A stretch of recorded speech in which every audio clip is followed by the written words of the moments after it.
Welcome, everyone, to a brand new podcast. We are Acceptable Losses. I'm DK Diamantes. Kirioth is here. Shai is doing her usual editing management. And, of course, Possum is our scriptwriter. But you might be wondering, DK, what exactly is Acceptable Losses? We know you, we know Kirioth, we know Shai from maybe Adeptus Ridiculous. That's grimdark, that's 40K, that's dark and depressing and crazy.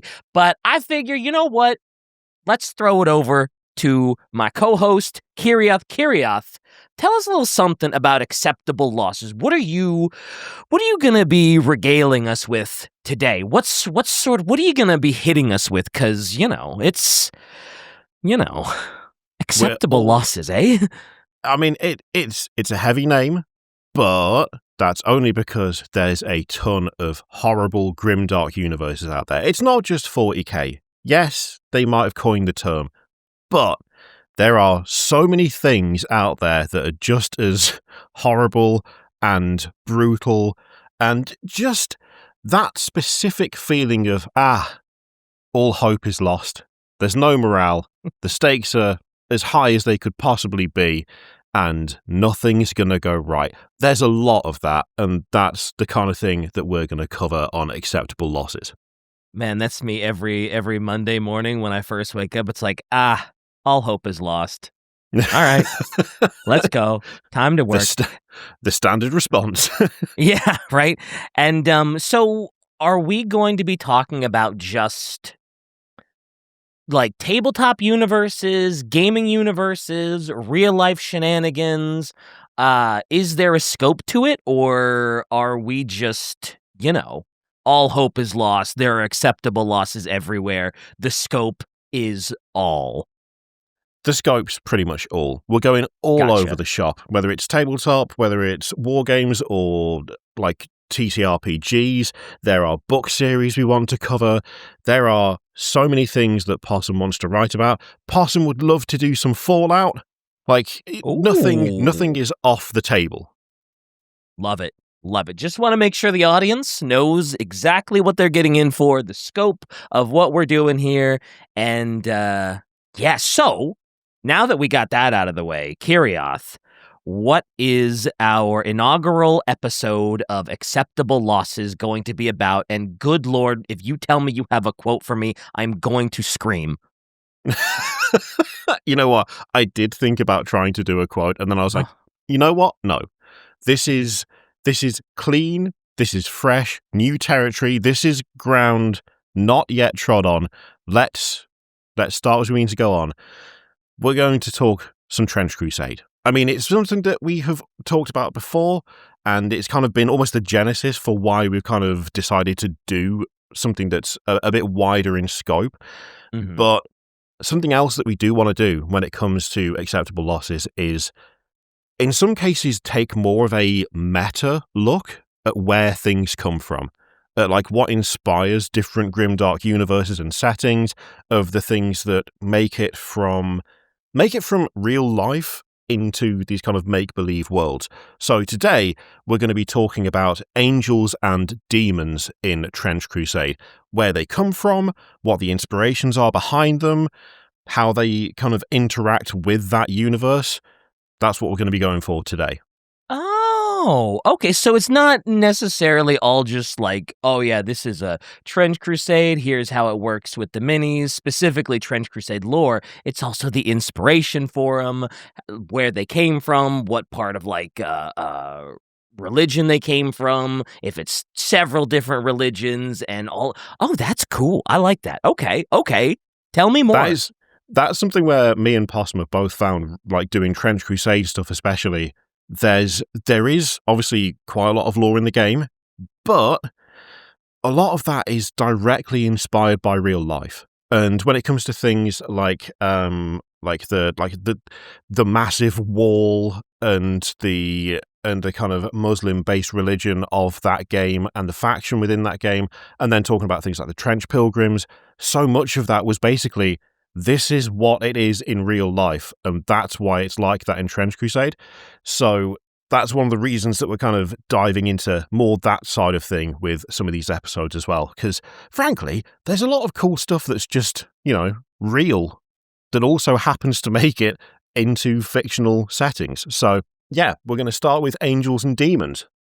Okay, and not the book, but yeah, every time we've talked about Trench Crusade in the past, it's been a lot of like, wow, whoever made this is very well versed in religious history. Do I want to say humanities would be the right word for it? But yeah, they it is very based in real religion, real iconography, and okay. Yep. Interested. They know what they're doing. So,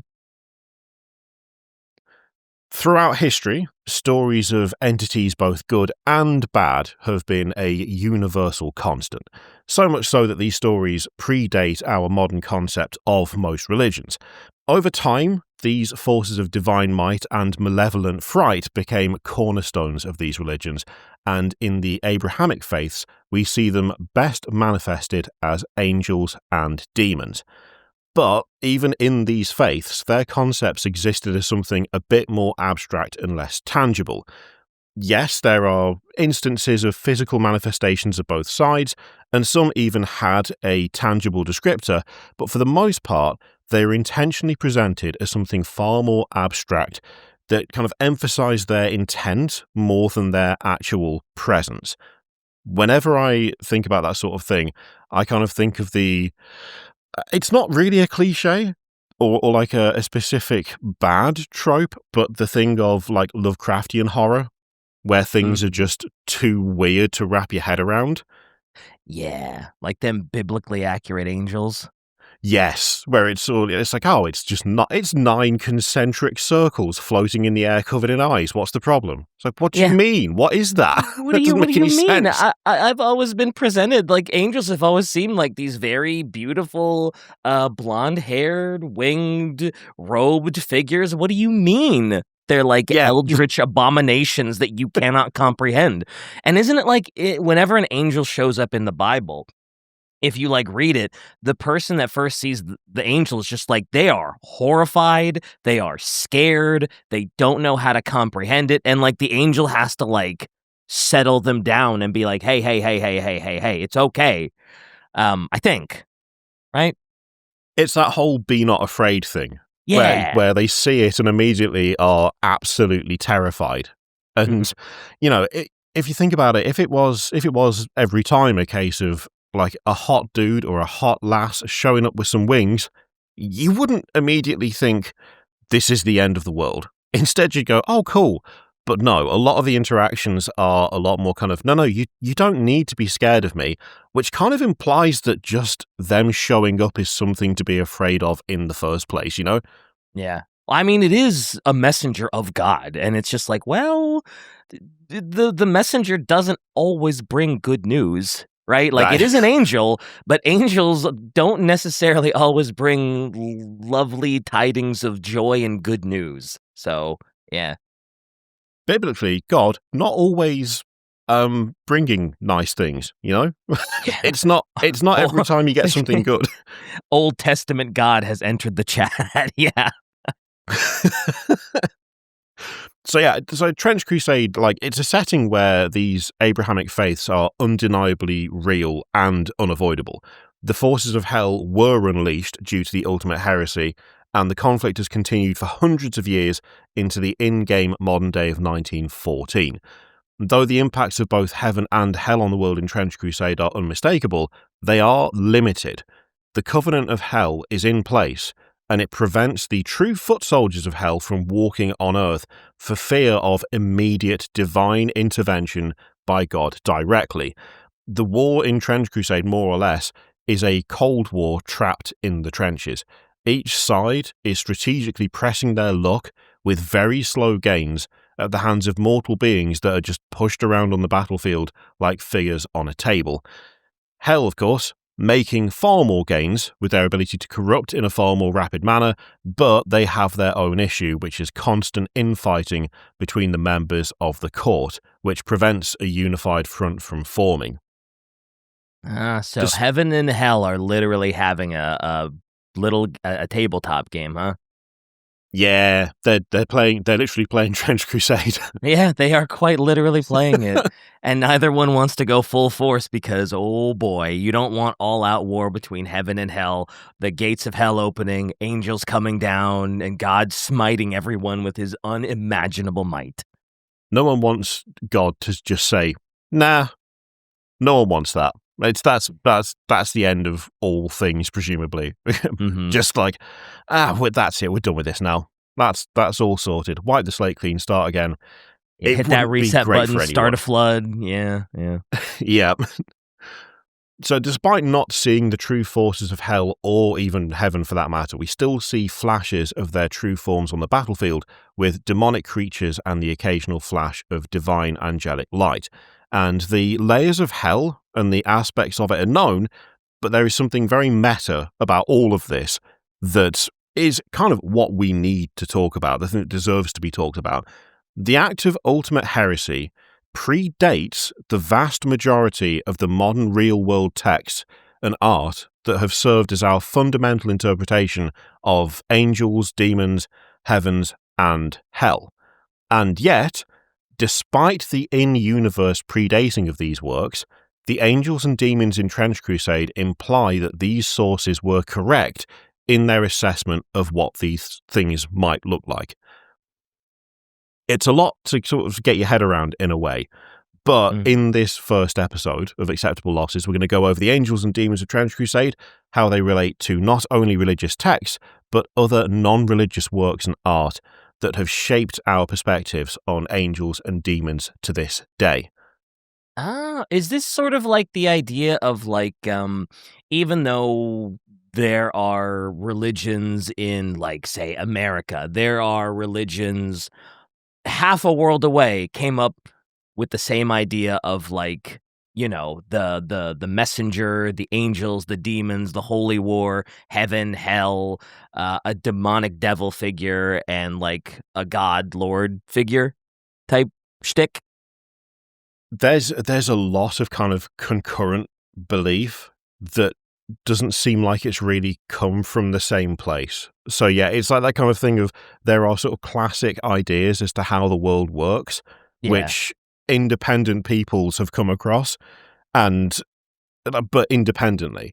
So yeah, and there's a name for that, and I forget what the there's a scientific term for it, and I can't for the life of me I know there's one for is. what is it? Is it something evolution where it's like two animals on the other side of the planet might evolve the same way. Yeah, but yeah, exactly. there's a similar thing. Interestingly, there's also examples of ones that are just fully like, well, they were clearly influenced by X religion. So Anglo-Saxon mythology, for instance, it's basically like reading Norse mythology, but with the serial numbers filed off. Can I copy your homework? Yeah, but don't make it obvious. Yes, it is. It's genuinely like that. It is essentially your classic kind of Odin, Thor, Tyr, all of that stuff, but slightly different. Things like Thor having a burning axe rather than a hammer, and it's really weird reading it because it's like, this is just that, but not. What happened here? Okay. I've never really looked into that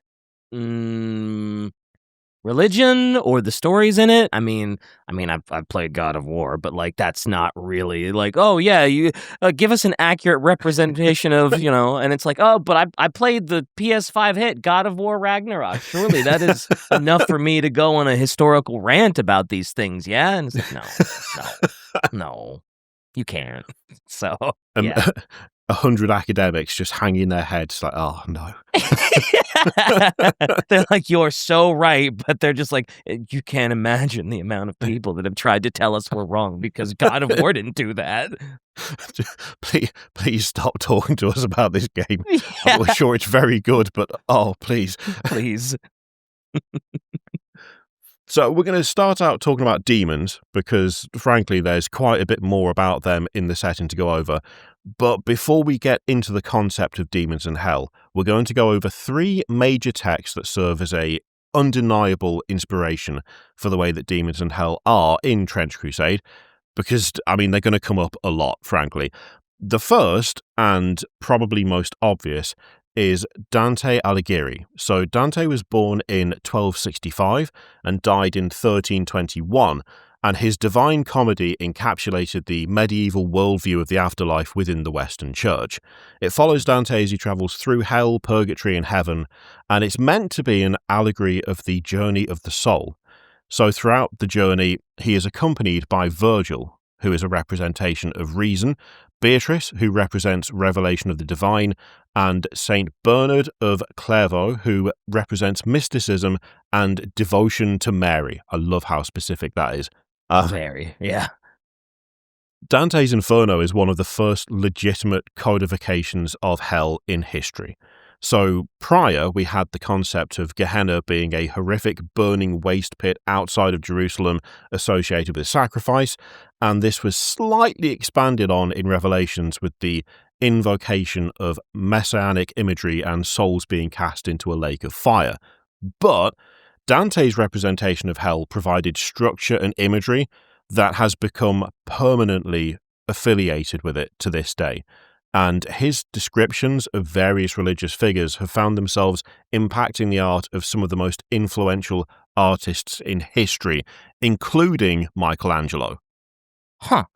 So Dante's Inferno is like the first like proper depiction of like the idea of what hell actually is. Like before Dante, it was just like, yeah, there are like burning lakes, Gehenna, sacrificial fire pits, and stuff like that. But there was not really a depiction of like the circles of hell or, you know, treacherous heretics go to hell and they sit in there forever and all time. There was nothing like that before Dante's Inferno? No. Essentially, what you had was this concept of a lake of fire or a big burning pit. I mean, the big burning pit was the first thing. And then it was this idea of souls being thrown into a lake of fire, but it was just more abstract. No one had sort of sat down and gone, there are X layers of hell, and within those X layers, there are these, you know, these lords or demons or temptations or whatever.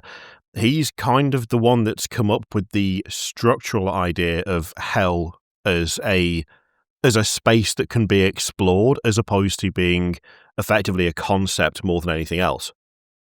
Huh. I had always thought there was something way before Dante, and for some reason in my not properly educated brain, I thought Dante had taken inspiration from something else about hell. So, hey, that's cool. We're learning today, ladies and gents. We are learning. To be fair, I was in the same boat as you until I started looking at things for Trench Crusade, and I was kind of reading all these descriptions of hell and then finding out that 99% of the reference were to like 3 people who came well after like the kind of genesis of the Bible. Like the Bible discusses it, but there is so much detail and additional I guess, like, at this point, you could class it as additional history added by people who came, you know, centuries after what you might consider as being, oh, well, that's when the Bible became a thing. Mm-hmm. But then you've got these people who are well after the fact going, I've had an idea. I'm going to write something about it. And then it just becomes, well, that's what it looks like because of them, which is amazing and crazy. Yeah. Sheesh. Dante and Virgil in the 8th circle of hell observing 2 damned souls in eternal combat. I needed to look at that picture again because I was like, Shy, is this, that doesn't look like that looks like a different kind of fighting. But yeah, damn. I mean, all right. Is he bending the dude over and ripping his throat out? Because that is It hardcore. does look like he's just vampire. It's hell, so I don't know what I'm saying. It does look like he's hardcore. just vampire, like he's about to rip out his jugular with his teeth. After it really does. Damn. Also, the placement of that knee. Oh God, my back hurts. Yeah, man, that's tough. That's a bad time. That's no fun. That is no fun. Almost like that's the point or something. So, Also, in that diagram, is limbo considered a circle of hell? Because I always thought of limbo as sort of like a purgatory area where it's like an in-between, where it's like you weren't a great person and you can't get into heaven, but you weren't shitty enough to get into hell, and purgatory was just sort of this like limbo that you were kind of stuck in until like maybe you had repented further enough to get into heaven, or you were just like, yeah, fuck this nonsense, send me to the fire. So that's kind of what I always thought about, like limbo and like purgatory and like the void. I'm drawing from so many years of being raised Church of England, well, Anglican Catholic, and it was always described to me as limbo / purgatory being effectively an endless nothing, which was never really specified as to are you conscious and aware that you're in endless nothing, or is there no consciousness or awareness there? Because that would seem like a punishment in and of itself. But again, same thing. It was never really made clear to me that it was an actual circle of hell. I thought it was like the bit in the middle that wasn't us, you know? Yeah, that's how I always thought it was, like just sort of the in-between heaven and hell deal where you just kind of, you weren't great, you weren't the worst, so just... You just hang out. Hang out for a bit. You were just in purgatory because, you know, you weren't evil, you weren't a saint, you just stuck. You just most people. As Shai says, the church goes back and forth on it. Like, for the longest time, babies that died before becoming Christian went to hell, all limbo / purgatory. Jesus. So harsh. But at this point, they are just, okay, babies go to heaven no matter what. Which, I mean, you know, what baby is doing something evil? Yeah, You've got to have delivered an absolute wrong un for any baby to end up. Yeah, that's tough. Yeah. That first thought, that is not on. You're out. You're not getting in. We're not having that. It's just not. When I say it's not viable or / feasible, I mean, like, that's true. Going to heaven is not about being evil. It's about not having faith. Yeah, there is a lot of that. Yeah. So, Dante's work had a massive influence on the next person we're going to bring up quite a bit, which is John Milton. Milton was an English poet who was born in 1609 and died in 1674. His undisputed masterpiece is Paradise Lost, an epic poem that follows the biblical fall of man from the Garden of Eden. Also, quite a good song by the band Symphony X. Anyway, the epic poem has... What? It is.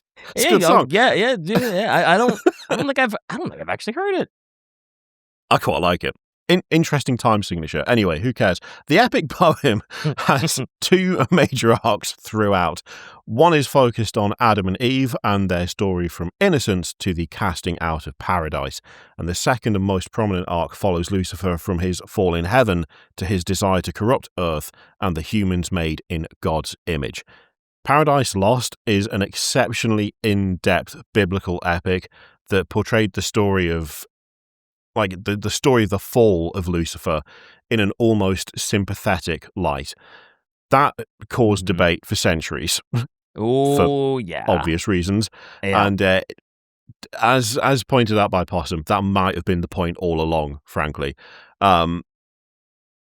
Ultimately, the portrayal of Lucifer, named demons, and the conflicts between heaven and hell in Paradise Lost, in a morally ambiguous sense, it's impacted authors and artists alike, and William Blake's art that accompanied later editions of the epic poem are used synonymously with other more religious pieces. Now, the last one that we're going to go over is the Dictionnaire Infernal.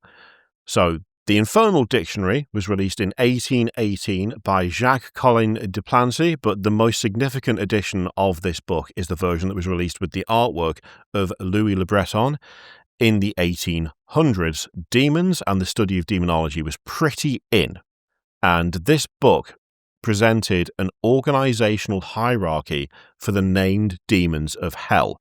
The artwork in this book is fairly well known, and at times very memeable.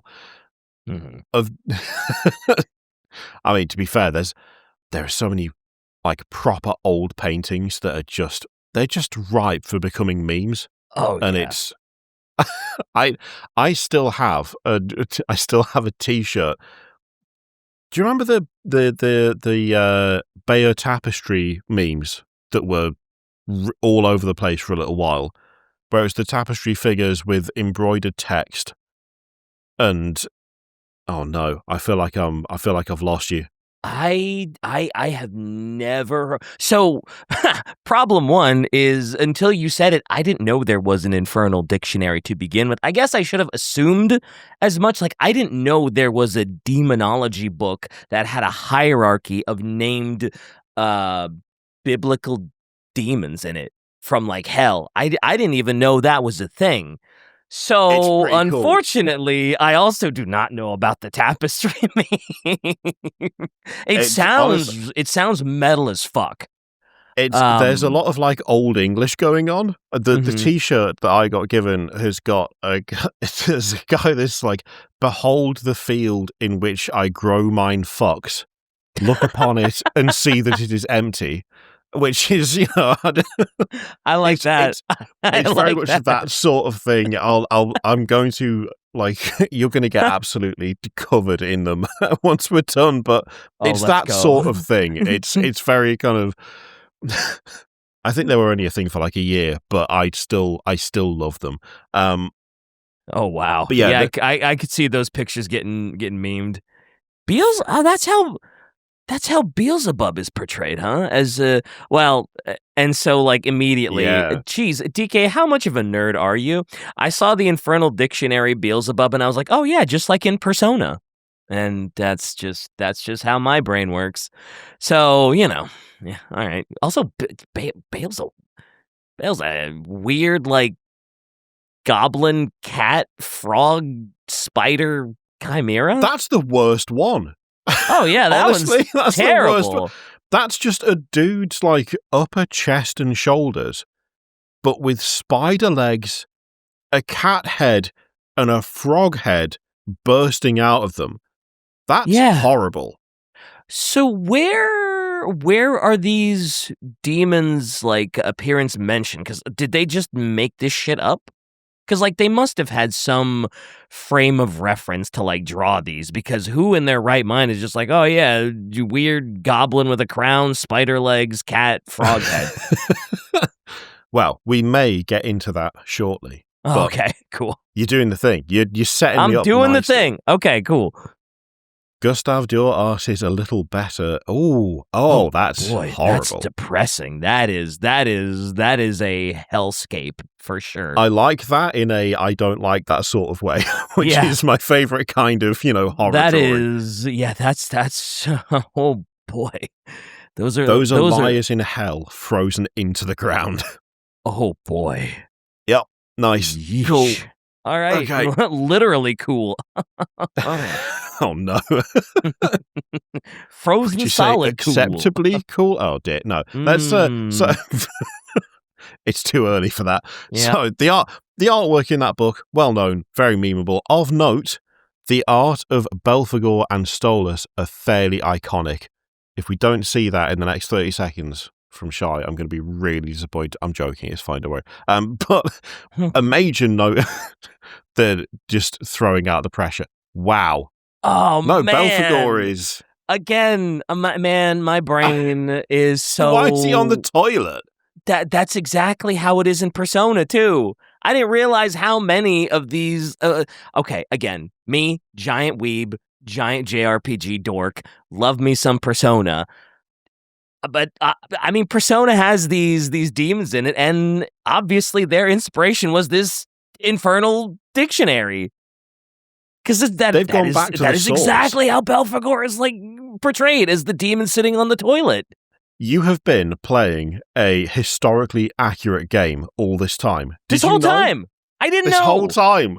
No idea. You've been getting culture. Damn. Crazy. Shy can back me up on this. Shy's a Persona nerd too. It just pretends that she isn't when you're around. She's like, someone's got to be the cool one. I feel like I'm dissing Persona fans. I've never played it, so I wouldn't know. It's okay. Don't worry about it. So a major note of this work comes from Colin himself. Upon publication, he emphasized that he believed that God and therefore demons existed, but he acknowledged that they were unknowable to some extent. You know what? DK, let's have the first quote of the app. To deny that there are sorrows and rewards after death is to deny the existence of God. Since God exists, it must be necessarily so. But only God could know the punishments meted out to the guilty or the place that holds them. All the catalogues made here before are only the fruit of a more or less disordered imagination. Theologians should leave to the poets the depictions of hell, and not themselves seek to frighten minds with hideous paintings and appalling books. Oh, so this is sort of like a rapture deal where it's like, oh yeah, if you claim that God told you the day of the rapture is X, Y, and Z, you are a liar because God tells no one that. He doesn't even tell Jesus, the Holy Spirit, or whatever, the day or the time or the place. Only he knows. So this is kind of the same idea that anybody that tries to tell you what hell is, the punishments that are there, how many circles are there, who lies within, they're completely off their rocker. God wouldn't share that. He's the only one that knows that, and how dare you silly poets even try. Yeah, pretty much. Gotcha. Which is honestly wild from the guy who wrote the book. It's like, so that is Jacques Colin de Plancy, and that he wrote the Infernal dictionary. So like he has what? He has contributed to it, but it's almost as though he's gone, here is an artist's interpretation of the horrors that we don't know what they are. It's like this. It's honestly super interesting to me because it feels like he's written the book. His descriptions and his writings were like vivid enough that someone drew what was in the book, but when it was published, he was like, I mean, yeah, but I don't know. I don't know what God's doing, and I don't know what hell's doing. They exist 100%, but how would I know what any of this actually is? Which is wild when you think about it. Yeah, that's I just figured that was like someone had read the Infernal dictionary, saw all this all these drawings and paintings of him, and we're just like, oh, I admonish this completely. You're so far off base. How dare you like even proclaim to know what's in the afterlife? I was expecting that to be a critic and not the guy that wrote the Infernal the guy who dictionary. wrote it, yeah. That's crazy. I mean, if ever you want like an example, whenever someone says, "Oh, what is cognitive dissonance?" you send like the Wikipedia entry for this guy, like the embodiment of it. Total believer. It seems, but it's still like on the hypocritical side, doesn't it? To be like, oh, come on, leave that to the poets and blah. And it's like, but you did what? But you said this. You did the thing. I don't understand. Okay. Although, I mean, to be fair, he says theologians should leave to the poets the depiction of hell. If he's classing himself as a poet, it's a case of, okay, theologians should concern themselves with the truth of heaven and hell. Poets should present an interpretation of them. So it's like, well, my book is an interpretation of what I believe these things to be.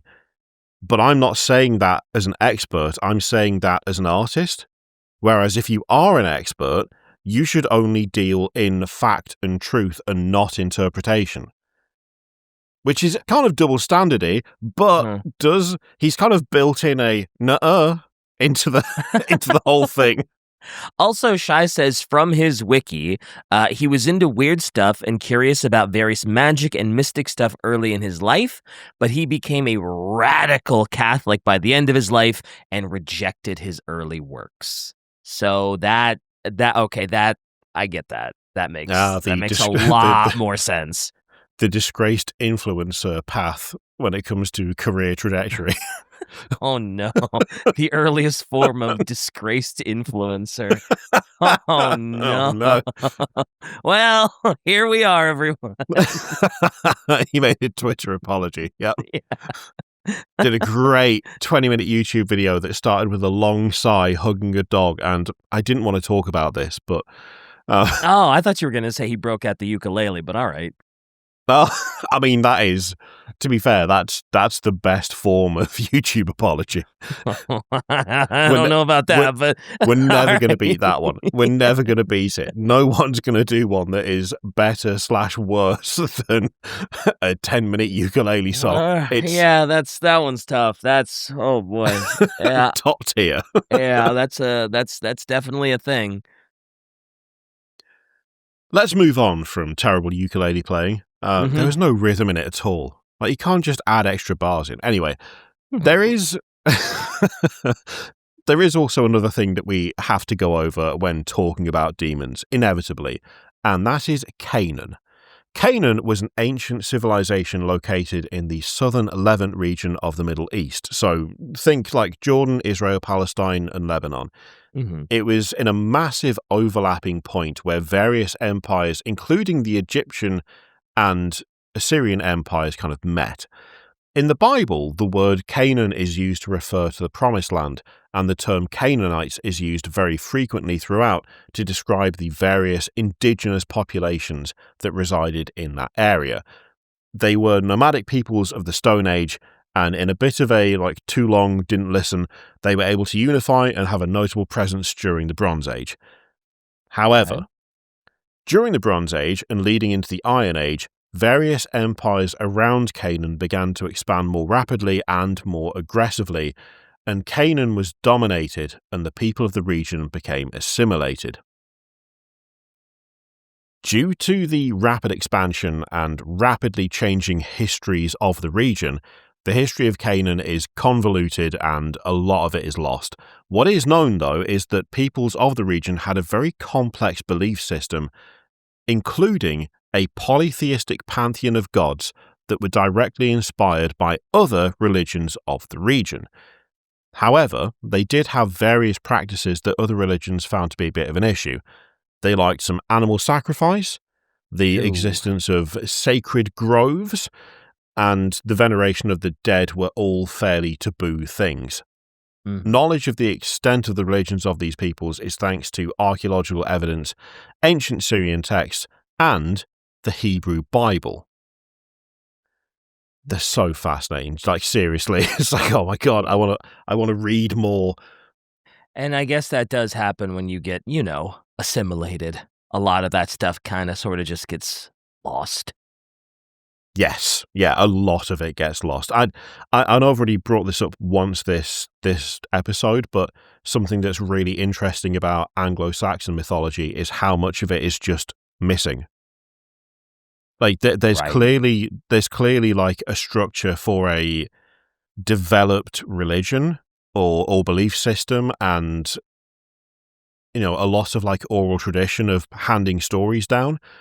But due to when it was and all the various pressures kind of, I say geopolitically, but all the different peoples around and how much turmoil there was, hardly any of it has survived. And so you're basically left with just the Norse bits with the serial numbers filed off. Mm-hmm. That's the vast majority of what there is. But there should be so much more. So because of the nature of their belief systems, the Canaanites are presented in not the most positive of lights throughout various Catholic texts, and quite a bit of their mysticism and iconography was used as a cautionary tale about some of the bad things out there, including the more demonic forces you might face as a good, faithful Christian lad. So, be on the lookout for that. Mm-hmm. Anyway, demons. Anyway, demons, sure. In the classic sense of the concept, demons are an entity that exists in virtually all forms of folklore and religion in one way or another. The kind of grand unification of these concepts is that they embody a malevolent force. This broad concept is the reason why demons can be found in so many different faiths and beliefs. The largest influence on the Abrahamic religions when it comes to demons is from Oh no, I've flubbed it. Hang on. Uh-oh. I have the pronunciation page for this word up so that I can play it to myself to say it to you. Because my brain cannot do this word, and it's infuriating. And I spent literally an hour today trying to get this right, and I still mangled it. Well, it's Zoroastrianism. Zoroastrianism? I can't. Zoro. It's also hard because as an English person, I have an intrusive R. Zoroastrianism. Zoroastrianism. I don't even feel like I'm saying you've it done right. it again. You put an extra R in after the second O. You can't do that. Zoroastrianism. Damn. There you go. That's tough. That's brutal. I just immediately want to put that Zoro for some reason. I always want to do that. Honestly, because you start saying roar, and you're like, oh yeah, like a lion roar. Of course, it's Zor roar roar roar roar roar roar, and it's yeah, it could just go on forever. Yeah, it absolutely could. If you're English, it's not a good dialect. Like just English in general, you tend to end up, or if you're from like the UK, quite a lot of us, we will put an R in the middle of a word where there is no R. It's like a joining of the words. Mm-hmm. So Zoroastrianism is really tricky because I want to stick an extra R in there, and I do it every time. I'm not even British, and I do it. It's a tricky one. Yeah. But we've got to talk about it, so we need to get over it. And if there's a pause, it's because I'm listening to the pronunciation, so I get it right. All right? That's going to be less disruptive than me saying it 8 times wrong. So we're just going to go with that. In the faith of Zoroastrianism, the god of the sky is Ahura Mazda, and they were elevated to the one supreme god. And the gods that were to be rejected were known as the Devas, or Divas. I've heard 2 pronunciations, Devas and Divas. It could be either. Mm-hmm. I think it depends on where you're from. They became evil by their own free will and rejected the truth of the faith. And the destructed adversary of the faith was known as Ahriman. Yet another incident of Games Workshop going, what's a cool name from history/religion that we can use for a character we like? Ahriman still can't do anything right. Still. Doesn't matter where it is. It's bad all the way down. Also, is this where the word diva originates from? Diva, Deva? I think it is. Don't want to be a diva, apparently. No, because that means you are literally evil by your own free will. Yeah, which you puts are the whole willingly WWF Divas era into harsh perspective. Yeah, man, where it's just like, oh, I'm just being such a diva, and it's like, nope, don't want that. No, You're being willfully evil. Cool, great. No more snap, be a diva. No, that's not. Don't love that. So, Zoroastrianism proposes that the humans have 3 natures built into them: the divine, the animalistic, and the demonic. It was the goal of each person to focus on the divine and cast out the demonic so that they could cross into paradise. But as the demonic was part of the world, demons would exist to tempt humans the other way. Honestly, I don't want to sound like a bit hippie-ish here, but 3 natures built into them: the divine, the animalistic, and the demonic, and you should aim for the divine. I don't think that's necessarily bad advice, even now. I think that holds up, you know? Yeah, it kind of does, doesn't it? This concept became a mainstay in the Abrahamic faiths. Initially, this was just the concept of being a bad person. And the idea of a demon was similar to the contemporary take of inner demons, but there was a second aspect of it too, when tied together, takes us one step closer to the pointy-horned, pitchfork level of demon that we have currently. So in the Hebrew Bible, the words cherubim and cherubim are used. In Leviticus 17:7, there are a few variations of the passage, but the word cherubim roughly translates to a goat. The passage roughly states that across most translations, they shall offer no more sacrifices unto goat-like idols, to which they have been prostituting to. This is a law for all of the... The language is fairly clear. Yep, it sure is. This is a law for them to be observed from generation to generation. The usage of goat-like in all likelihood is not a literal goat, but goat-like evil entities mentioned in Assyrian texts. But the phrasing also deliberately invokes something more bestial. Hebrew demons are funny too is an excellent standalone message. What the hell is that? I cannot, it looks like a peacock with horns, a bucket hat, a human midsection, and then scaly reptilian legs and a lion tail. Wow. Oh, you're just not going to mention the the free to the wind dong? Well, when you're a demon, you got to free ball it, right? I was going to say, imagine that, but in a pair of pants. Sorry. Yeah. Oh, wait. No, because pants are trousers for you. What's the underwear called? Is that what underwear? Like Y fronts? Underwear? Yeah, just underwear here, yeah. I went straight for pants because, pants in this country, it's the classic Y fronts situation, really. Unless you want the man to have a banana hammock. That's a whole different ballgame. I mean, there's already some straps on there. That's true. Could work. That's true. But wait, apparently this is the Asmodeus? Hebrew depiction. Yeah, the Asmodeus in bird form. Wow, that's not a bird. I mean, it's got a bird's face, but come on. It has bird wings too. Those are butterfly wings. Get out of here. What bird have you seen with wings like that? It's a demon bird, to be fair. It doesn't need to be realistic. It's bird-like. I love that. You can tell it's in bird form because he's got a drum. Yeah, totally. So, what do you mean? No, it's fine. Just look at the picture. You'll understand. Yeah, totally. Sheesh. Holy moly.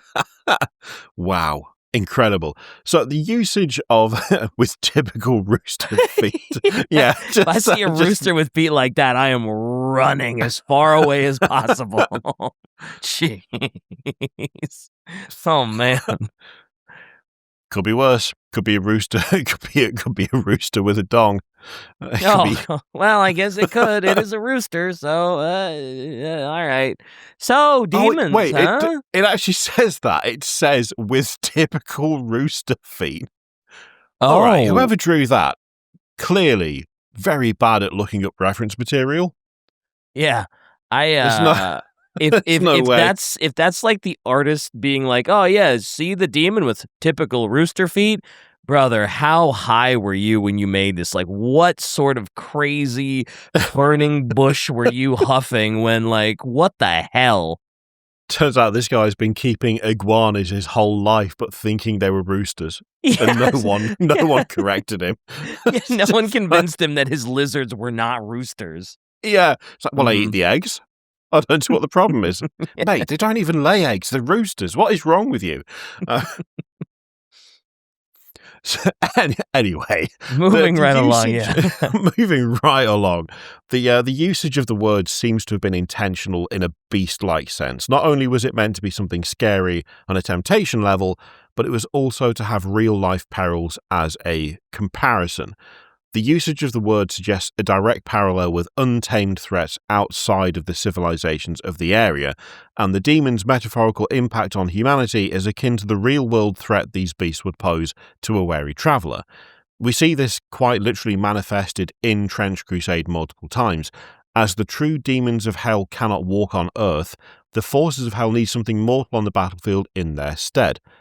The Praetor is one such creature, and it is literally described as being the offspring of a devil and a beast like a hyena or jackal, emphasizing the beast that once served as an extreme threat to early civilization. In addition to this, other Hell on Earth demons in Trench Crusade fit the untamable beast mold quite well. The hunters summoned by the court are described as preferring the wilds of hell, and the calls to fight as nothing more than suggestions. The Praetor is wild. Horrible. The Praetor's so cool, though. Like, it's just... Oof, man. Wow, the Trench Crusade depiction of the Praetor is just like, God. I can't imagine painting that thing. Also, Well, that faceless torso just as a codpiece is like, wow, okay, great.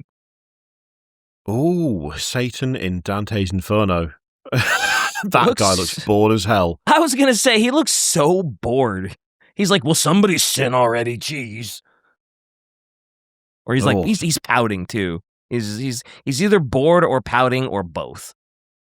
He's chunky. Either way, that lad's got some girth to him. It's like how people are just like on the little cliffside next to him, just hugging, like, oh look, let's take a picture near Satan. Like, gee, all right. Oh yeah, the one. Wait, that's got to be Dante and Virgil, right? Oh right, yeah. Holding each other. Yeah, you're right. That's got to be Dante and Virgil. You're so right. Yeah. They're probably looking at him like, oh no, we gotta get out of here. I don't like this. Give me Let's a hug, go home. quick. Yeah. Yeesh. So, though this is something more direct and primal, the physical manifestation of these hellish creatures is a bit more tricky to pin down, especially considering the history of demonic portrayals being dramatically influenced by the Middle Ages and the Roman Catholic Church. We'll circle back to that near the end, because in universe there may be an explanation deep within the lore of Trench Crusade that will explain and justify how the demons behave and why they look the way they do. But if we're talking of circles, let's talk about hell. Everyone's favorite hell. Yeah. What the hell? What the hell, man? Exactly. Great transition. As we talked about earlier in the episode, hell as a concept was something a bit more abstract for quite some time. This changed with the Divine Comedy, which provided a very explicit, tiered and layered structure of hell as a means to emphasize the political commentary at the core of the work. Various political and religious leaders are in the various layers as a means to express his own views on religion and those he strongly disagreed with. It was not in any way meant to be a literal representation or interpretation of hell. But in order, the layers of hell in the Divine Comedy are as follows. There is limbo, the waiting room, caves of loneliness for those who are virtuous but not followers of Catholicism, the back rooms, honestly. Oh no, not the back rooms for all eternity.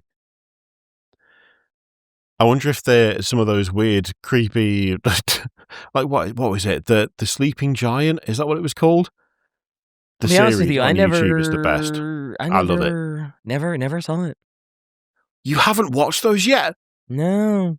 Okay. I mean, they are just as like standalone, like as like a horror project. Very good.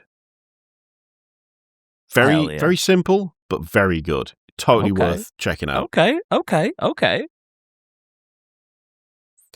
We also have Lust, where lustful souls are blown around by violent winds.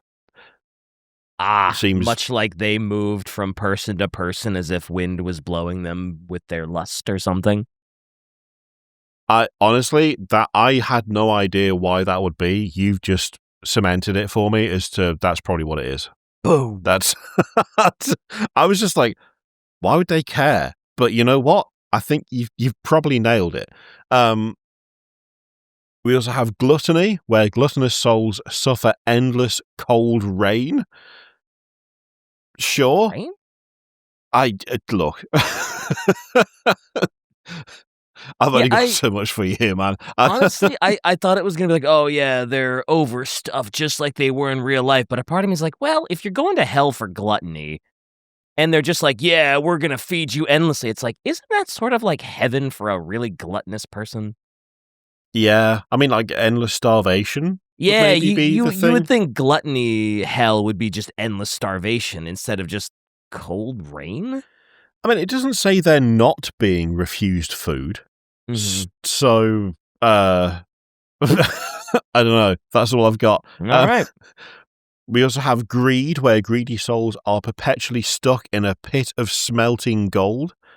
I mean, that sounds horrific. That sounds Jesus appropriate. Christ. Sure, it sucks, but yep. Wrath/anger, souls fight in an endless war in a murky, fetid swamp. Gross. Just grim. I mean, wrath and anger, though, again, that's just like, if you're going to hell for wrath and anger, that's just like, well, like that's me, all right. Like, that isn't, I don't know. I love being able to punch people all day, every day.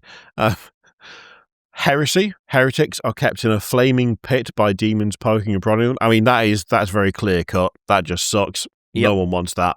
That's where. Oh no, I guess the next circle is where Judas is, right? The next one is violence. Oh, violence, right. Okay. That's where violent souls are perpetually drowned in a lake of boiling blood. Holy shit. It feels like the lower you get, the worse it is, honestly. As it should be, really. Yeah. Fraudulent souls are trapped in a dark pit, beaten and tortured by unseen demons. Nice. Ah, perfect. And then treachery, where traitors are trapped in a lake of ice, and in the middle is Satan himself, frozen from the waist down, gnawing on Judas, Brutus, and Cassius. Yep. I knew Judas was in the lowest circle of hell. Yep. Yeah. And naturally, Brutus, he's being Cassius, eaten. Yeah. Perpetually eaten, which is not great. Also, the fact that Satan is also frozen down there, super interesting. I didn't know that. I didn't either. I thought he just had free reign down there and was just like, oh yeah, you three are like the worst of the worst, the treacherous, the most historical, treacherous souls, and I'm gonna nom on you for all of eternity because you deserve it, and I dish out the punishment. I didn't realize he was also sort of imprisoned down there. Yeah, that's super interesting. Also, as Shai points out, it's interesting that Dante sees traitors as the worst of the worst. Like murderers, people who suffer from the issue of like perpetual violence. They want to hurt people, greed, heresy, like all of this stuff. It's not as bad as being a traitor. Yeah, you would think that heresy was on a similar level to treachery. Because I feel like heresy and treachery kind of go hand in hand a little bit. Not exactly, but you'd think they would be much closer to each other. Like, I would expect it to be like heresy, then maybe treachery, if you're with like Dante's thinking anyway. Yeah. There's definitely a kind of Judas was the worst of all of them vibe going on there. Yeah. Mm-hmm. The circles of hell in Trench Crusade are shockingly similar and in the same order, but not all of the circles are explained. So the information we have is based off of the exploration that has been done and the information provided to us from other lore texts, and not all of it is fully clarified. Limbo, fraud, and treachery are without descriptions, but we do have others. Lust is the home of Asmodeus and has demon philosophers. Gluttony is the home of the death factories of the war. Greed contains the bank and gold hoard of Mammon. Wrath/anger is a fetid swamp, where the fumes are used for chemical warfare.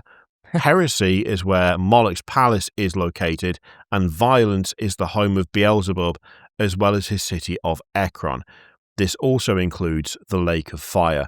I love the wrath/anger is still a fetid swamp, but they use the fumes for chemical warfare. I mean, if you're gonna use anything for chemical warfare, it might as well be, the wrath anger juice or fumes, I guess.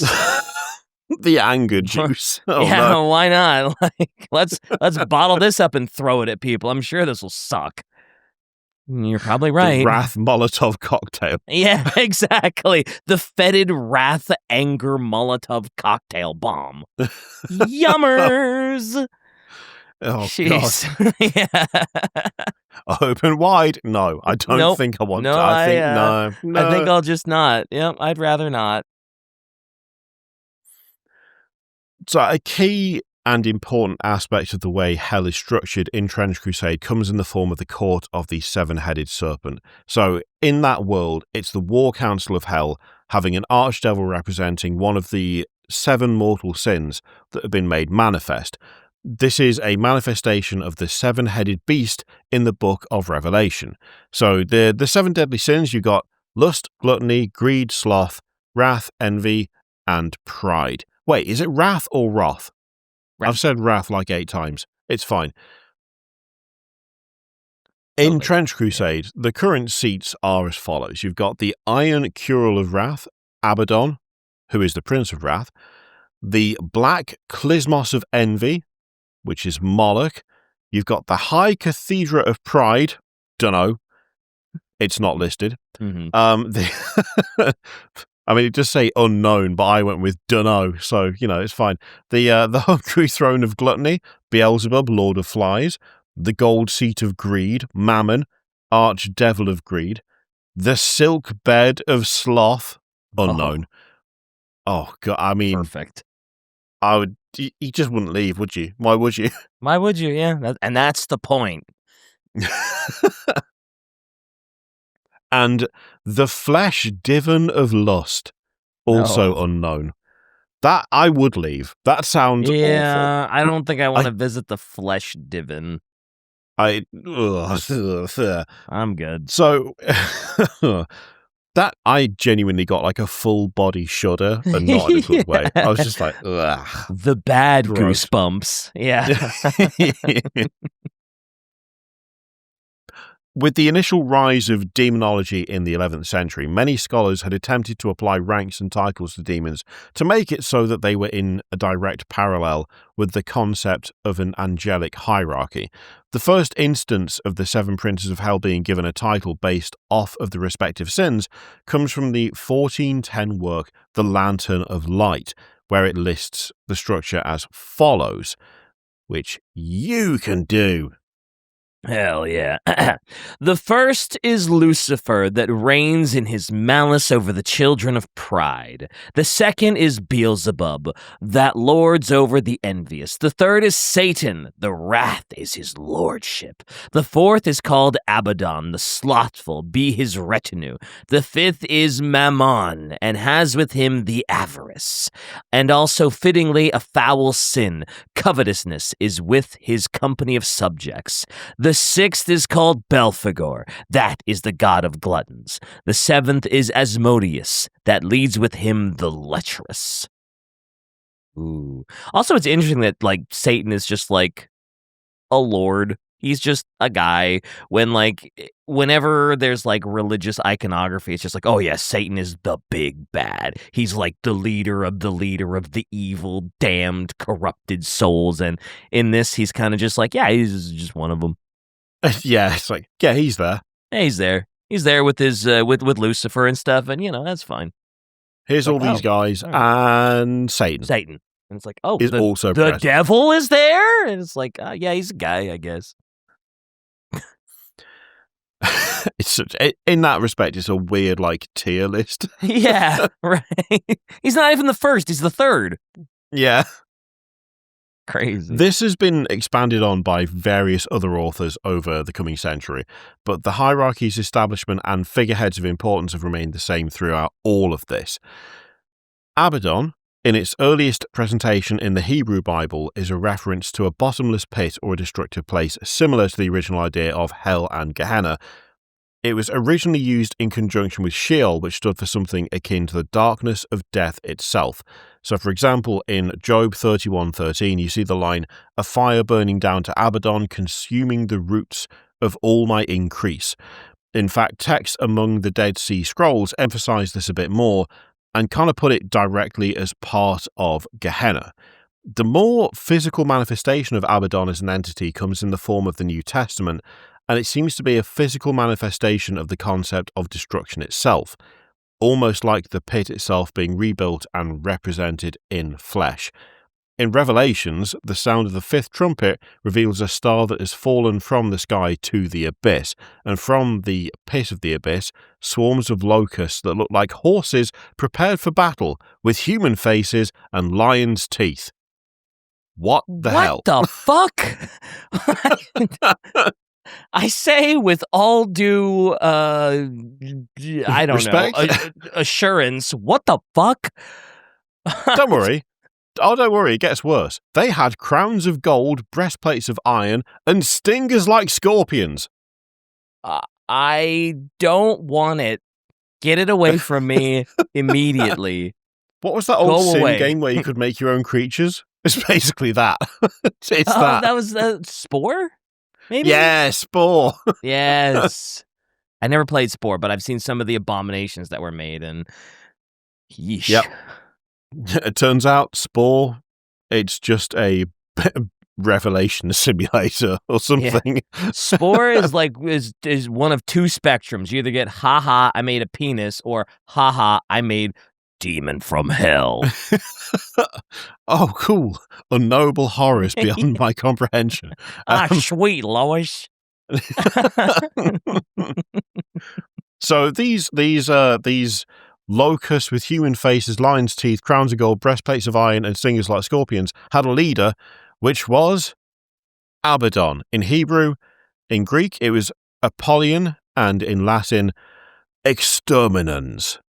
Great name. Love it. Love the Latin version. I love how in the art that Shai posted, Apollyon, Abaddon, was gracious enough to have a little cloud covering up the junk.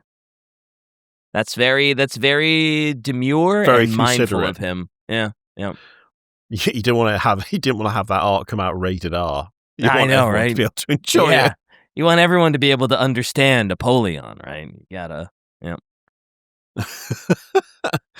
You got to remember at this point that the New Testament, wildly interpretive, and for centuries what Abaddon was debated. Early scholars thought that he was Satan and nothing else.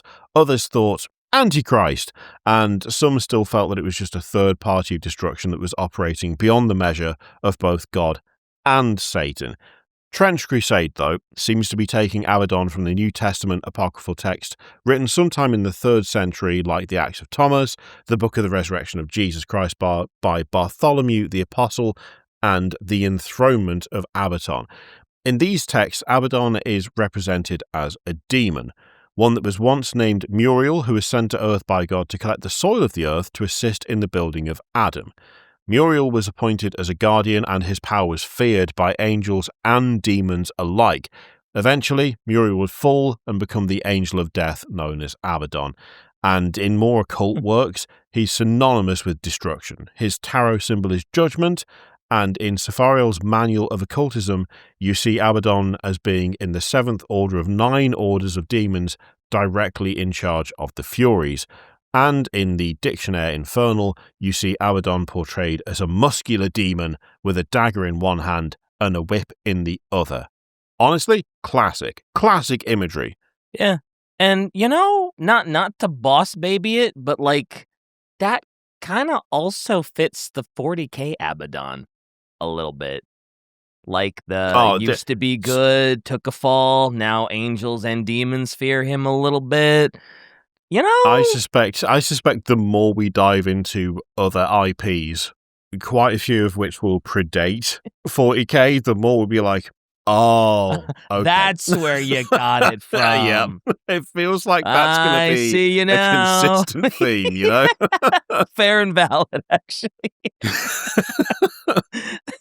We're even going to grab the name. Oh, yeah, we'll just nick the name. 2 Ds. If there's an extra letter, it's not copyright infringement. Exactly. Let's go. So, similarly to Abaddon, Moloch has the issue of being either a concept or a deity, depending on who you ask. The original translation of the word is something like their king, and it seems to be a direct reference to the concept of other faiths or paganism that are not related to the word of the true God. In Leviticus, "And thou shalt not give any of thy seed to set them apart to Moloch, neither shalt thou profane the name of thy God. I am the Lord." It's a fairly definitive statement in a way. Like, initial analysis immediately presumed that this was a direct reference to a Canaanite god, and the medieval period of Christianity is responsible for it being a physical manifestation. Plenty of artwork in that era tends to present Moloch as a bull-like entity, and there was many a proposal that it was the dedicated god of child sacrifice, spawned from the ancient... Oh, it's so rough. Jesus. Spawned from the the ancient Semitic god known as Adramelech. This was the norm until at least 1935. What the Crazy. fuck? Yeah. Right? I mean, I heard the god of child sacrifice and was just blown away. And then you say this has been a thing since 1935? Until 1935, where it's become kind of more like on vogue to go through the literal interpretation of sacrifice or the following of another god entirely. So instead of it being a case of, oh, the god of child sacrifice, instead it's just a different god. Jesus. Which is all right. Way less awful. Yeah. God damn. That is a title and a half, brother. God damn. Holy the god shit. of child sacrifice. That is a name, dude. Like, God. There's no way of reading that in a way that isn't awful. Nope. There's just nothing. Like, what are you going to do? Nope, there's really not. I mean, as we covered it for the last one, the Dictionary Infernal portrays Moloch as a rather regal, kingly cow on a throne with some pretty menacing claws. And, I mean, that artwork that Shai's put in, where he's literally being handed a child... Yeah, that makes it seem like it's not like a big deal, and it's just like I don't like that. Nope. It's like, oh yes, normal. Here, take the baby. Giant, crazy, dog-headed thing. Jesus, and everybody's super happy about it. Like, God, it's icky. It's not great. It's not the best. It's not great. Though presented as a bull-like idol for quite some time, the real marker for the contemporary take on Moloch in popular culture is courtesy of Milton's Paradise Lost. So in that we see Moloch presented as a fallen angel, but it's a bit more gritty than that. A horrid king besmeared with blood of human sacrifice and parents' tears is the description. Oh, great. Oh dear. He just gets worse and worse. This guy needs to go. You get out of here, buddy. Nobody. I mean, even the other generals of hell are like, dude, what the fuck? Like, come on, man. Can you chill out? Like, God, like, obviously we're supposed to have a bad rep, but, like, golly, dude. Moloch is effectively seen as a horribly envious, like, fallen angel, which Trench Crusade does, like, they've taken that and ran with it, so I've got something for you to read here. When he learned that even the lowliest of humans were given the gift of life and a promise of creation, a boon denied to Moloch despite his exalted status, his jealousy turned into envy that slowly consumed and corrupted him. Aeons have passed since the first rebellion, yet nothing has changed. Despite his adoring throngs of worshippers, Moloch lacks the thing he craves the most: the power of creation. Missing the true ability to create life, Moloch's envy for creation knows no bounds. In his bitterness, he covets child sacrifices above all, as it denies these beloved fruits of creation from the followers of his hated father. What a prick. It's so bad. So he. Can that be the subtitle of this episode? Moloch, what a prick. Jeez. Well, it's just like, oh yeah, I want to steal babies from my follower because fuck you. If I can't create humans, neither can you. You're not what wrong. A petty bitch. You know, the Galaxus of biblical demons. Yeah. Like terrible. What a biblically proportioned piece of shit. Yeah, I'm so mad at my dad. I want to kill children. Yes, it's absolutely wild. Wild. Not in a good way. Again, I must say, guys will do anything besides going to therapy. Like, Jesus, Moloch. What a nutter. Sheesh. What a nutter. Yeah. Moloch, such a nutter. Absolute lunatic. He's not the only wrong one. Mammon, again, is the concept of greed and wealth gain and has more of a direct case for just being a concept. So Jesus was quoted in 2 separate Gospels saying you cannot serve both God and mammon. This heavily goes in lockstep with the idea of charity being one of the highest virtues in the Bible, and compared to the others, this is almost universally accepted as the intention. Even attempts to state that this was some sort of ancient god have been rejected. But then we hit the Middle Ages and things lean more towards physical manifestations because this was a time known for the gathering of goods and a bit of excess. A greedy demon in most art and stories from the time, a lot of the parallels seem to be the co-opting of the Greek god of wealth, Plutus. In the Dictionary Infernal, Moloch is portrayed as an almost Dickensian pauper. Mammon is portrayed as an almost Dickensian pauper and or Aqualung on the cover of Aqualung, and is literally listed as being Hell's ambassador to England. Paradise Lost similarly by portraying him as a fallen angel who loves his riches. Because of his obsession with hoarding and greed, it's no surprise Mammon is the only demon that has held the position in the court for the duration of the war. He's like the longest serving one. It's interesting because, like, before this is, oh man, this is gonna really be like, wow, this man how is this an educated person? The only time I had ever heard of Mammon before this was, I don't know if you've seen Constantine with Keanu Reeves. Yes. Yep. Mammon is presented as one of the devil's children. It's like his son, and he's trying to do an old fucky wucky and take over hell from his dad. And so I was like, oh, surely, like, obviously Constantine is not biblical historical text, but I was like, oh, certainly there's got to be some like actual justification for them presenting Mammon as like a prince of hell, son of Satan deal, but doesn't seem like that. It looks like it's kind of come from a mix of different things where it's just, yeah, he's mentioned. Yeah. We'll go with that. The name's familiar. Let's just shove him in there. Mm-hmm. I mean, to be honest, given that Constantine is what, DC Comics? Is it? For him? Ooh, I don't know. I feel like before the Keanu Reeves movie, I didn't even know it was a comic. So yeah, I'm screwed. If I remember right, Constantine is DC because it's part of the, like, when they did the TV show Arrow and they had like the Arrowverse crisis. There was an English guy playing Constantine who I found insufferable, but he did show up to talk to Lucifer from that show, and I was like, nice, excellent, wonderful. But it might just be that in true comic fashion, they just picked a bunch of names out and went, yeah, sure, whatever. Let's throw that out. That's how that works. Yeah, let's go. Let's do it. Sure, why not?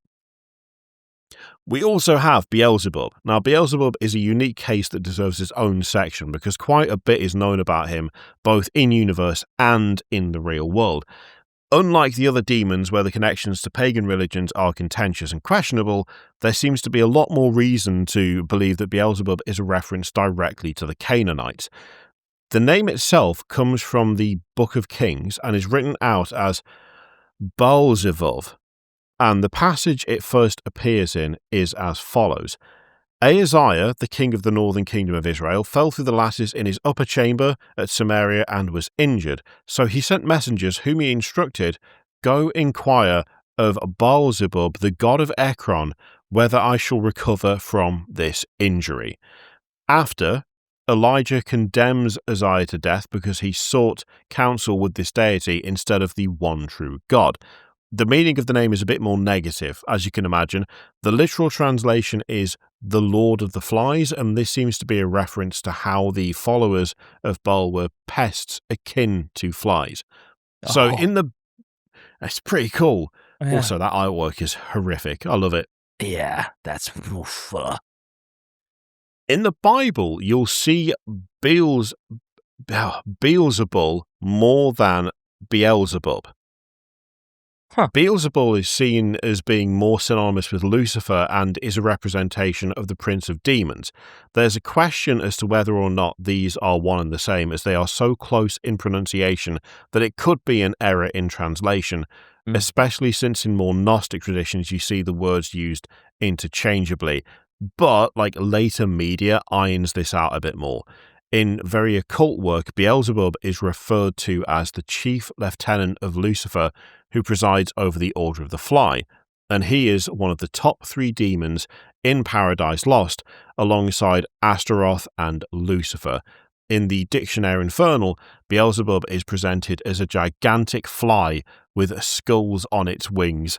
It's just... God, horrific. Absolutely. Given it's just drawing out of nowhere, and they're like, I'm going to imagine the most horrible thing. Enjoy.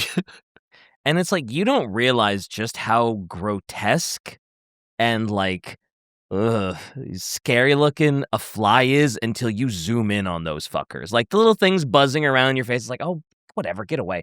When you zoom in on those little fuckers, it's oh God, they're actually horrifying to look at. So if you gigantified one of those things and made it pseudo demonic as well, I am out of here, dude. Yeah, it's awful. It's absolutely terrible. Yeah. And yeah, in Trench Crusade, the Black Plague, the Black Grail, is, as Shai says, the gift of Beelzebub, Lord of the Flies, spread by insects, and it causes absolutely horrific plagues and impurities. Entire villages and towns are turned into half-living slush that bubbles on the ground, an agony of melted flesh, quivering and crying at the multitudinous diseases granted by the Lord of the Flies. It's just... Big air quotes around gift. Big, heavy lifting air quotes. Colossal air quotes. The biggest air quotes you can imagine are hanging above the words gift. Yeah. Yuck. Oh, God. The biggest cause of contention is where Beelzebub is classified demon-wise in various demonology works. So in Trench Crusade, he's depicted as being on the throne of gluttony. Most portrayals tend to put him closer to envy due to his more temptation-based idea of being a false god. However, in Binsfeld's classifications of demons in 1589, he lists Beelzebub as the prince of gluttony.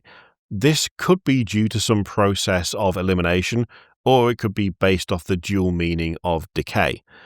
To worship one of the princes of hell is to fall into a degree of moral and spiritual decay, and in a literal sense, you can look at the idea of a fly as a representative of literal decay. Oh, yeah. Flies are born from rot, they spread rapidly, consume what they can, and they spread pestilence. You see them being used in the Bible quite a bit as an allegory for decay and corruption.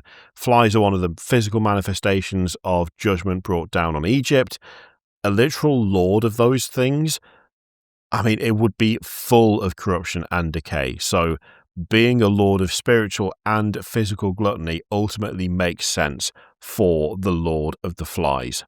And if it's asked, yes, the book Lord of the Flies' physical representation of Beelzebub as the pig head on the stake is 100% intentional. Yeah, that's fair. That's, yeah, yep. I do not doubt that one little bit. Satan and Beelzebub, the captains of hell and paradise lost, depicted as Chads for some reason. Yeah, that's kind of weird that this grotesque Lord of the Flies and Satan are depicted as like hunky Chad dudes that are like ripped. I was gonna say, I mean, is that? I mean, I guess you could get that if you were natty. I guess. What gym do they go to? That's what I want to know. Crazy. Apparently, whatever gym it is, it's too hot. It stinks, and it's true. Satan being hot is not uncommon. That's fairly. I feel standard. like Satan is usually depicted as sort of like, like that corn-esque, right? I feel like Lucifer being depicted as hot is not uncommon. I don't feel like Satan is usually depicted as hot, right? Because Lucifer was like the best of the angels, right? And then, so yeah, no, I'll give you that one. I'll give you that one. Oh, yeah. Lord.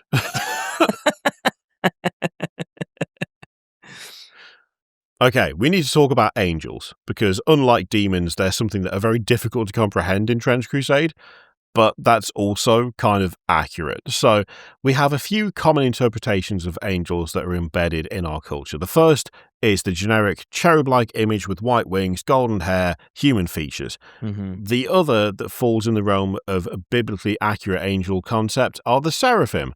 These burning ones are celestial entities that tend to have 6 wings, 2 for flying, 2 to cover their faces in reverence of God's light, and 2 to cover their feet in humility. The seraphim, it's so weird when you think about it. In 2025, that's so based of them. They're not letting that out for free. Man. You got to pay to see the grippers, brother. Oh, no. You're not letting those dogs out. Okay, the seraphim tend to be depicted as either humanoid with exaggerated features, a singular eye, or a string of multiple eyes. Regardless of the type of angel, the features of them are known to be terrifying. That's why when angels appear, they tend to announce "fear not" or "be not afraid," depending on the translation. Mm-hmm. Now, we'll cut to the chase here. We do not have a full idea as to what an angel in Trench Crusade looks like, but we know what passage of the Bible best represents them. They are constantly illustrated as providing the full judgment of God and have as much power as God needs of them when this act needs to be completed. According to the biblical story of the Siege of Jerusalem, God sends down one singular angel, and this is what it does according to Isaiah 37:36. Then the angel of the Lord went out and put to death 185,000 in the Assyrian camp. When the people got up the next morning, there were all the dead bodies. So Sennacherib, king of Assyria, broke camp and withdrew. He returned to Nineveh and stayed there. Yeah, good call. Wow. I mean, yeah, just woke up and the angel just. I'm assuming they don't say how. It's not like the angel just like, and then they're dead. Wow. I guess it doesn't matter how it happened. It's just like, oh yeah, that's over 100,000 people dead. Yeah, let's go. Let's not. 185,000. Oh, dead. So closer to 200,000. Yes, Great. a single angel. Sheesh. All right. Insane. Basically, just like a small, well, not even a small, a fairly sizable bomb went off. Yeah. Crazy. That's it. Sorted. Sheesh. Mad. So, and like an angel, absolutely massive destructive force if need be. Mm-hmm. And the one instance where we physically see an angel in Trench Crusade is identical to this. So in the short story, soldiers in the trenches hear the sound of a trumpet. The soldiers look out the corners of their eyes, having learned long ago to not look at such things directly. They saw it anyway. They saw an angel step down from the sky in a burning catastrophe of light and spoke words like thunder. They could not comprehend the words that it said. Their minds broke upon the sound of them. The soldiers lost their minds. One beat his head against a post until he died, one shot himself multiple times, and the main character of the story is so overwhelmed by the words of the angel, he looks directly at it. The final line being, "As I stared into the blazing, dominating light, I could not even feel my head catch fire." Holy shit. Insane. Oh. Wow. Yeah, you don't want to mess around with angels. Nope. Nope. I don't. Literally too powerful for mortals to comprehend. Yeah, you can't even look at one without your head catching on fire. That's crazy. Absolutely mad. Great, but horrifying. Mm-hmm. Mm-hmm. I mean, outside of that, we also have the communicants in Trench Crusade, but that's likely where things stop with angels in the setting. Their usage is akin to a nuke, and as this is a Cold War, dropping nukes would just escalate the conflict to oblivion. Yeah. Well, hey, if you've got a whole army of angels, though, but yeah, you don't want all of the demons taking the field and going cuckoo bananas. You don't want the it would angels just be wiping. Just be wiping the slate clean. Yeah, I mean, I feel like if the angels got loose and escalated the situation, the Cold War biblical situation, demons start coming out, demon generals start coming out, and essentially you just destroy the planet with your biblical war. Yeah. All the planet wouldn't survive. Yeah, reality wouldn't survive the fight. Crazy. Now, we are going to circle back to the main idea of the origin of angels and demons in the world of Trench Crusade, because unlike our real world, there has to be some form of an actual origin point. As mentioned before, much of how we perceive evil demonic entities is a combination of natural fears and also a lot of negativity transcribed from pre-Abrahamic cultures in the form of othering, in a sense. But with all the knowledge above, there's another big factor when it comes to the fear of demons: the loss of the self. Regardless of the faith, the idea of being consumed by the evil of a demon and losing faith and thus oneself is unimaginable. But this also extends to a physical sense of things. So, in Corinthians 6:19, the body of a believer is considered to be a temple of the Holy Spirit, and over the course of all popular media history, monsters have existed to change, taint, or destroy this concept.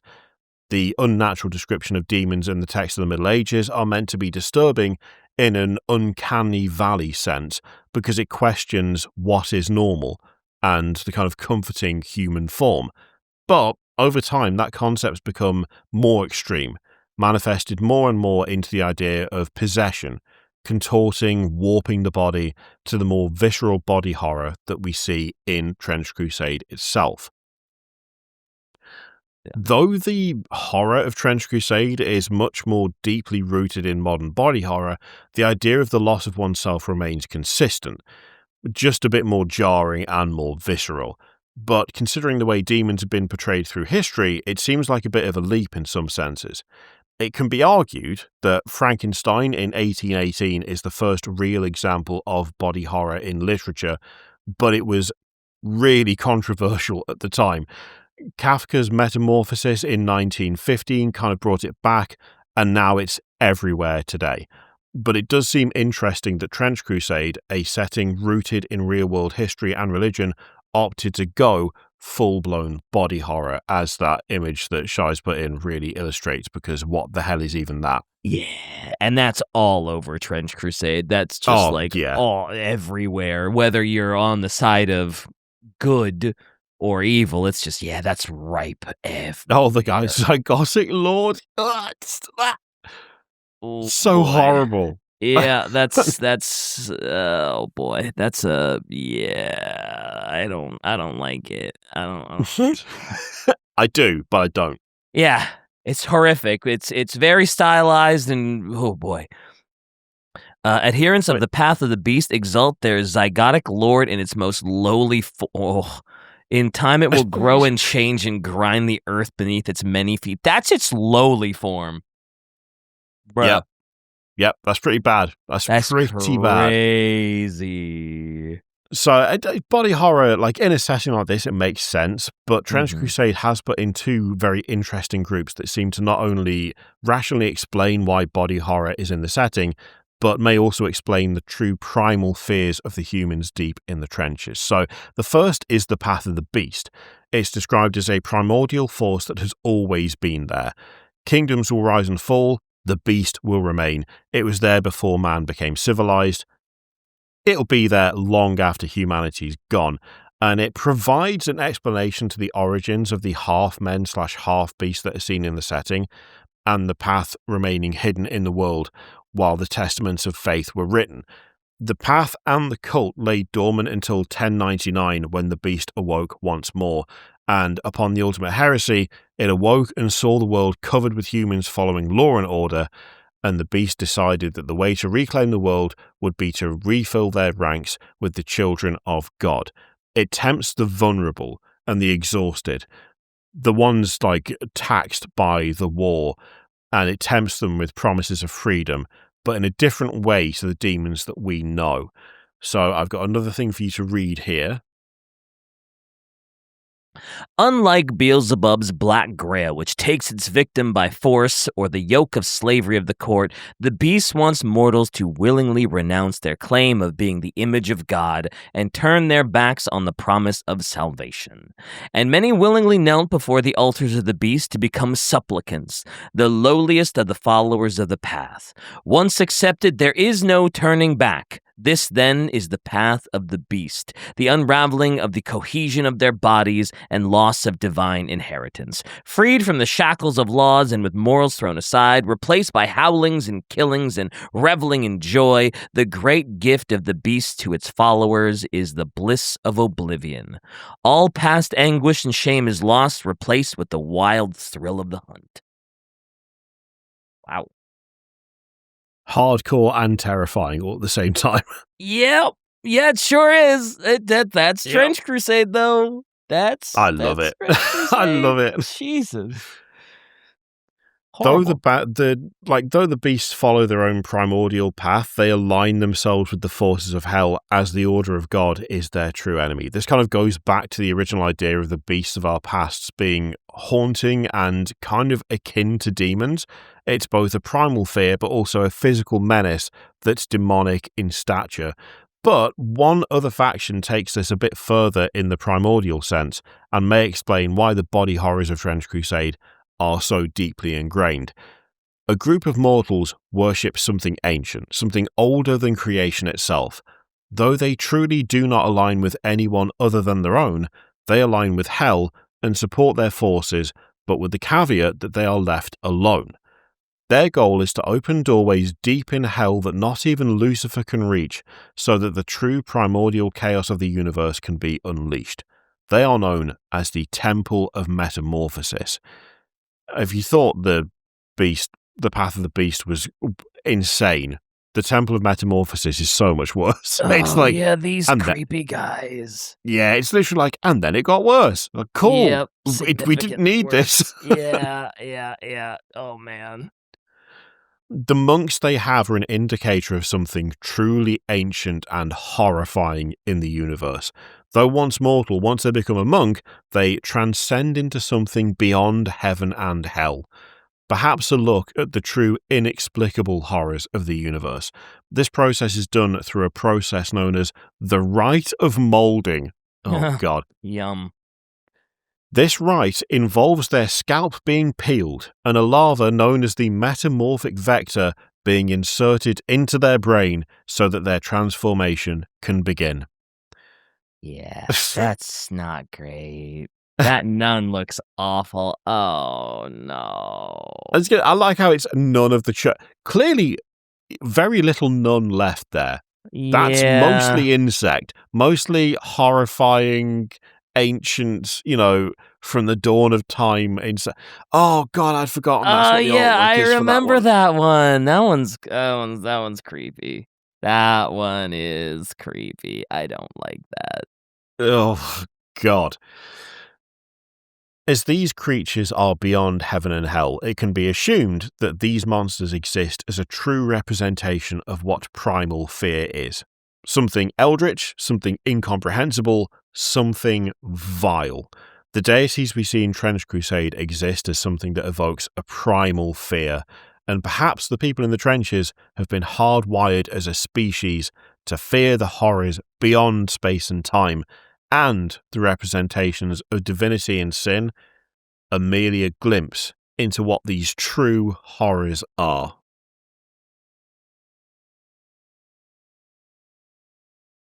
What a journey. Not at all upsetting. Welcome to the first episode of Acceptable Losses. Wow, yeah. Hey, look, it's the metamorphosis stuff that even heaven and hell are scared of. Yay. I love that, a pupil seraphim. The fact that it's got the 6 wings of a biblical seraphim, but it's also insectoid as hell. Oh, yeah, awful. It's pretty gross. Oh, brother. Yeah, that sucks.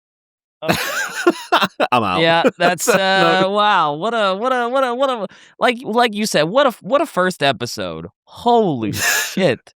It literally is sweet. Horrors beyond my comprehension. Gosh, sweet, Lois. Holy Jesus. So that I'm assuming that is the conclusion of our first episode with the things that are Holy. So I hope everybody enjoyed the first episode of Acceptable Losses. This is what we're about. This is what we're doing. I guess don't forget to like and subscribe and such. There's really nothing else to shill yet, but you should comment and give a little feedback about what you liked, what you disliked, what you be honest, but be fair. Because it's what the you're internet. Afraid of thinking about for the next 48 hours having listened. That's also good. Any sort of fever dreams you may have had because of this episode, share it in the comments. And you subscribe wherever you listen, YouTube, your podcast platforms, your Spotifys, your whatevers, show a little love as we try to get this thing going. Kirioth, well done. Audience, thank you for listening. Everyone else, I guess, don't look right at the angels. Don't do it. Don't. And shout out to Possum. And shout out to Possum for all the work he did on the script. Wow. But we'll see you again next time. Till then, I don't know, sleep with the light on, I guess. That's what I'm going to do.